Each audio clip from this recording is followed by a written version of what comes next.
آج کی حدیث عن انس بن مالک انه قال انه لا يمنعني ان احدثكم حديثا كثيرا ان رسول الله صلى الله عليه وسلم قال من تعمد علي كذبا فليتبوأ مقعده من النار۔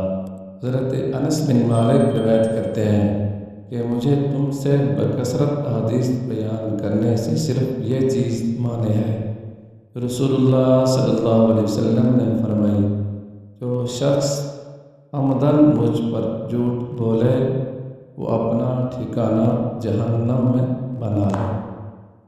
وجہ آج کل سوشل میڈیا کا دور ہے، جب تک مکمل حدیث کی تحقیق نہ کر لیں اس وقت تک حضور صلی اللہ علیہ وسلم کی طرف بات کو منسوب نہ کریں، نہ ہی کسی پوسٹ کو شیئر کریں۔ بڑی سخت کوئی آپ نے پڑھ لی اور سن لی ہے۔